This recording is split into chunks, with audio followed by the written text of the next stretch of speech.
Hello दोस्त, कैसे हैं आप। मैं उम्मीद करता हूं आप अच्छे होंगे और लगातार आप मेरे वीडियो देख भी रहे होंगे और आपको ये वीडियो पसंद आ भी रहा होगा। ठीक है मित्र, मेरा जो वीडियो इस समय चल रहा है वो वन लाइनर तथ्य के रूप में चल रहा है और ख़ास तौर जो प्रशासनिक, सामाजिक, आर्थिक संबंधित शब्दावलियाँ हैं उससे संबंधित जो प्रश्न बनते हैं उससे संबंधित यहाँ पे वीडियो चल रहा है। आज हम जो प्रारंभ करने वाले हैं प्रशासनिक रूप में शब्दावलियाँ व मौर्यकालीन संबंधित प्रशासनिक शब्दावलियाँ हैं। इसके पहले आपने वैदिक काल संबंधित सामाजिक आर्थिक शब्दावलियों को देख चुका था और सिंधु घाटी सभ्यता संबंधित शब्दावलियों को भी देख चुका था। तो मौर्यकालीन जो प्रशासनिक संबंधित व राजनीतिक संबंधित शब्दावलियाँ हैं आज हम उसका प्रारंभ करने वाले हैं। यहाँ से मित्र काफ़ी ज़्यादा प्रश्न पूछे जाते हैं, इस लिए आपके लिए ये वीडियो काफ़ी ज़्यादा इम्पोर्टेंट है। ध्यानपूर्वक इसको सुनिएगा और इसको नोट भी कर लीजिएगा। ठीक है, तो इसी तरीके से लगभग जितने भी चैप्टर हैं, चाहे वो मौर्यकालीन से रिलेटेड हो, चाहे वह मौर्योत्तर वंश से रिलेटेड हो, चाहे वो गुप्त काल से रिलेटेड हो, चाहे वो दिल्ली सल्तनत से रिलेटेड हो, चाहे वो मुगल वंश से रिलेटेड हो, जितने भी प्रशासनिक, सामाजिक, आर्थिक शब्दावलियाँ हैं जो आपके एग्जाम की दृष्टि से इम्पोर्टेंट हैं वो वन लाइनियर के तथ्य के रूप में आपके सामने प्रस्तुत किए जाएंगे। ठीक है मित्र, फिर इसके बाद ख़त्म होने के बाद हम कॉन्सेप्चुअल हिस्ट्री अवधारणात्मक तथ्य के रूप में स्टार्ट करेंगे। तो आइए स्टार्ट करते हैं। देखिए, जो प्रशासनिक संबंधित मौर्यकालीन शब्दावलियाँ आपके सामने रखी जाती है इसका जिक्र जो किया गया है वह कौटिल्य के द्वारा रचित पुस्तक अर्थशास्त्र में इसका जिक्र किया गया है। कौटिल्य के द्वारा रचित पुस्तक अर्थशास्त्र में रचित किया गया है। तो आइए देखते हैं कि मौर्यकालीन संबंधित जो शब्दावलियाँ हैं वह कितना ज़्यादा इम्पोर्टेंट हैं और वह कौन कौन से शब्दावलियाँ हैं।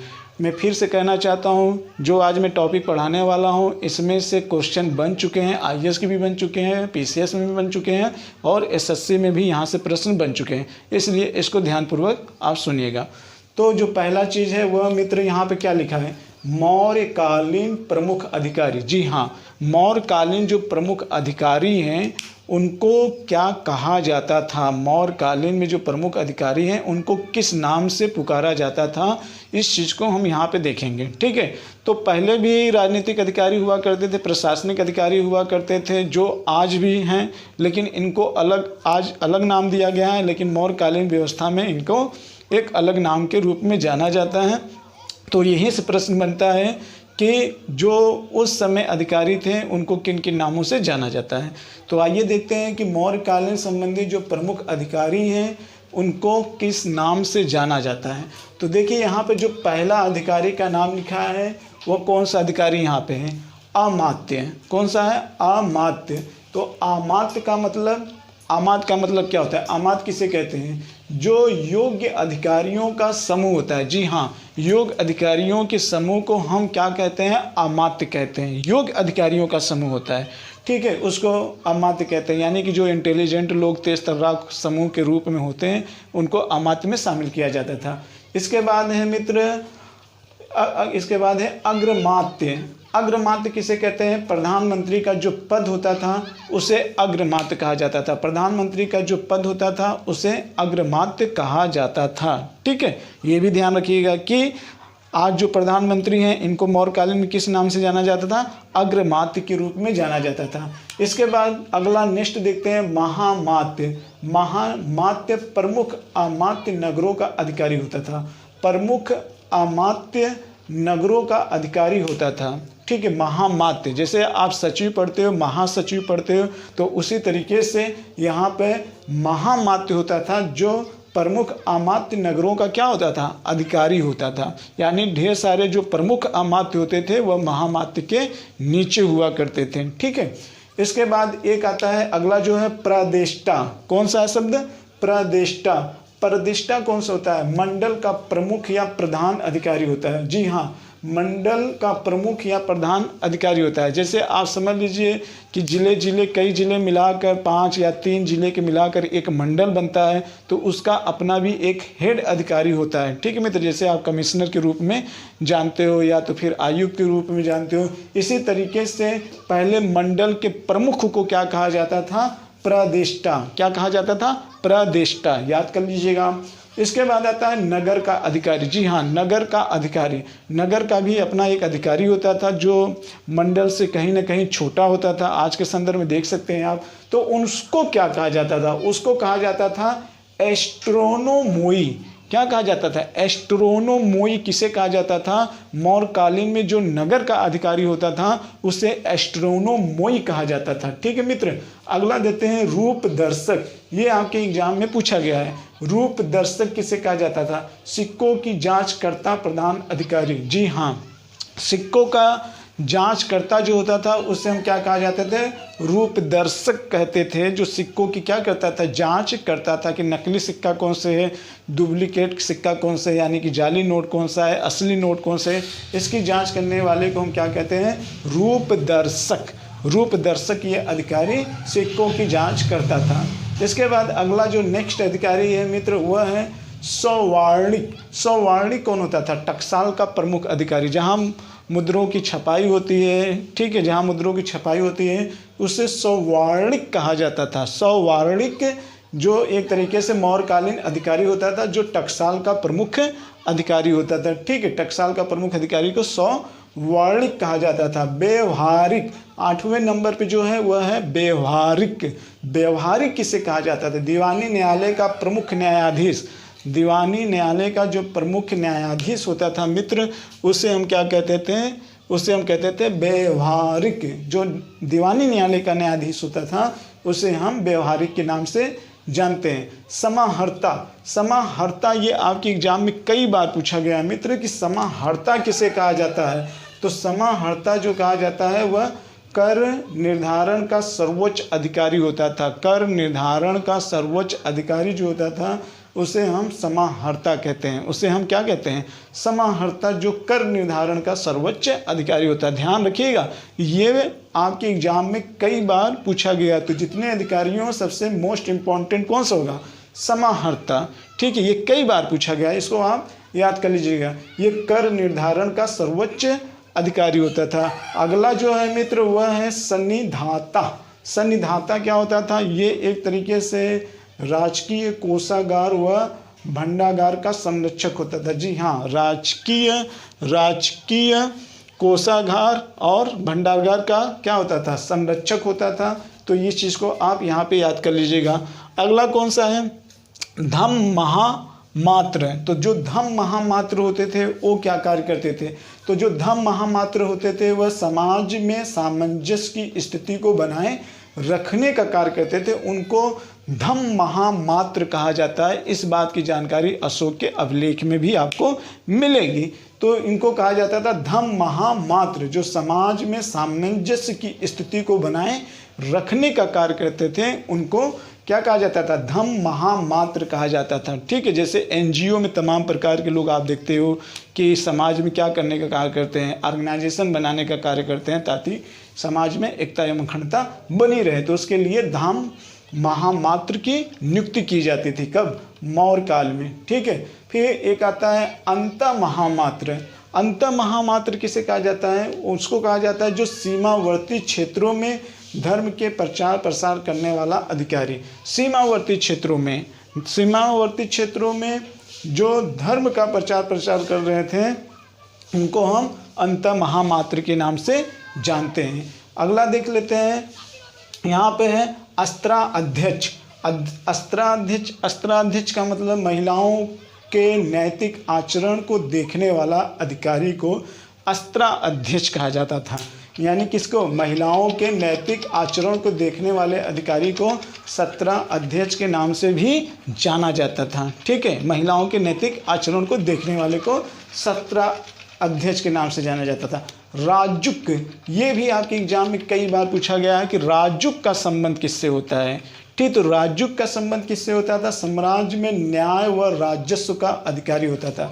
यानी कि साम्राज्य में न्याय और राजस्व का अधिकारी को हम क्या कहते थे? मौर्यकालीन में राजुक कहते थे। राजुक उससे कहा जाता था जो साम्राज्य में न्याय और राजस्व का अधिकारी होता था। दोनों अधिकार करते थे, यानी कि जो राजुक होता था वो न्याय वाला भी कार्य करता था और राजस्व वाला भी कार्य करता था। कब? मौर्यकालीन में उसको हम राजुक के नाम से जानते हैं। इसके अलावा है युक्तक। युक्तक कौन होता था? जिला में राजस्व असूली का कार्य करने वाला अधिकारी होता था। जी हाँ, जिला में राजस्व वसूली करने का कार्य करने वाला अधिकारी को युक्तक कहा जाता था। जो जिले में राजस्व की वसूली करता था, जो जिले में राजस्व की वसूली करता था उसे युक्तक कहा जाता था।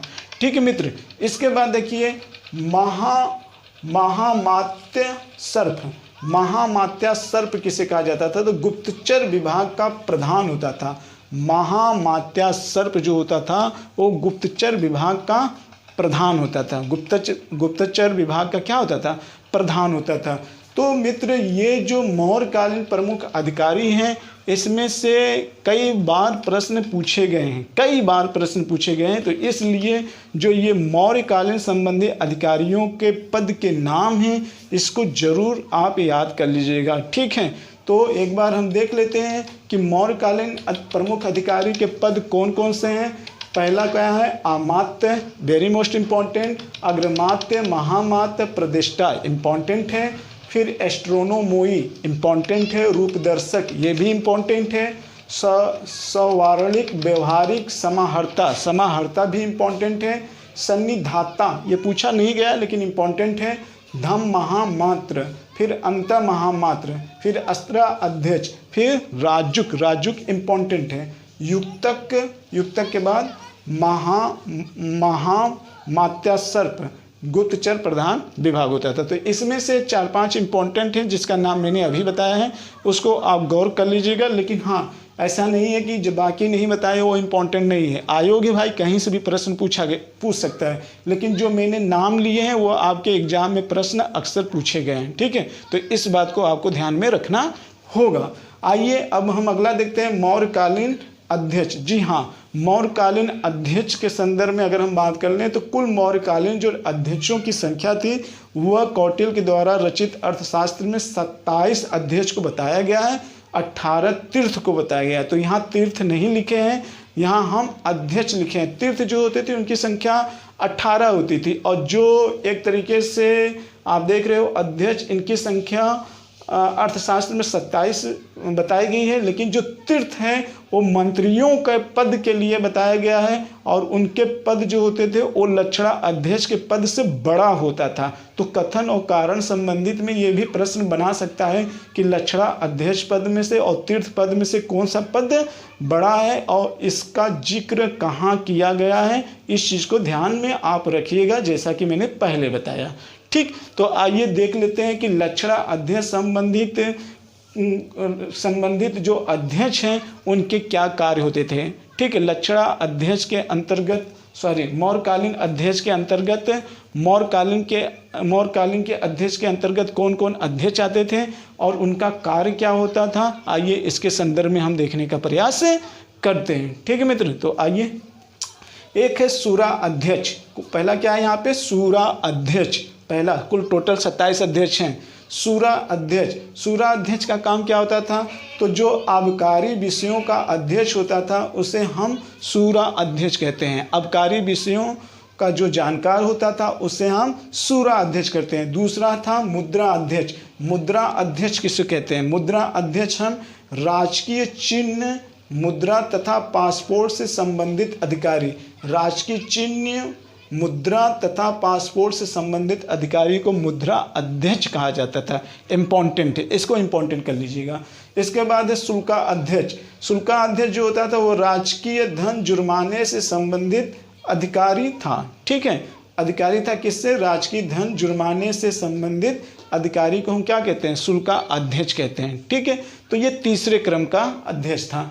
इसके बाद देखते हैं मित्र लक्षणा अध्यक्ष। आइए यहाँ पे देख लेते हैं लक्षणा अध्यक्ष। लक्षणा अध्यक्ष टकसाल का अध्यक्ष होता था।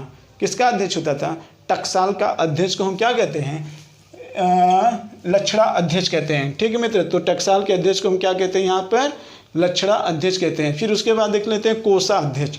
कोषा अध्यक्ष के संदर्भ में बात कर लें तो राजकीय कोषा या खजाने का प्रमुख अधिकारी को कोषा अध्यक्ष कहा जाता है। ठीक है, लक्षणा अध्यक्ष जो है वो इम्पोर्टेंट है। फिर इसके बाद लोहा अध्यक्ष, लोक विभाग का अध्यक्ष को हम क्या कहते हैं? लोहा अध्यक्ष कहते हैं। अकारा अध्यक्ष, अकारा अध्यक्ष भी पूछ सकता है मित्र, इम्पोर्टेंट है, पूछा तो नहीं गया लेकिन पूछ सकता है। अकारा अध्यक्ष, खानों का अध्यक्ष को हम अकारा अध्यक्ष कहते हैं। आप भी सुने होंगे कि उत्खनन विभाग का कोई मंत्री होता है, उत्खनन विभाग का भी कोई मंत्री होता है कि नहीं होता है। तो उसी तरीके से यहाँ भी अकारा अध्यक्ष जो खानों का क्या है, अध्यक्ष होता था। सीता अध्यक्ष कई बार एग्जाम में पूछा गया है। सीता अध्यक्ष, सीता अध्यक्ष किससे संबंधित है, राजकीय भूमि से संबंधित को सीता अध्यक्ष कहा जाता है। सूत्रा अध्यक्ष जो कताई और बुनाई व सूत का अध्यक्ष होता था, उसे हम सूता अध्यक्ष कह सकते हैं। एक तरीके से कपड़ा मंत्री का आपने नाम तो सुना ही होगा, ठीक है। तो ये सूता अध्यक्ष हो गया।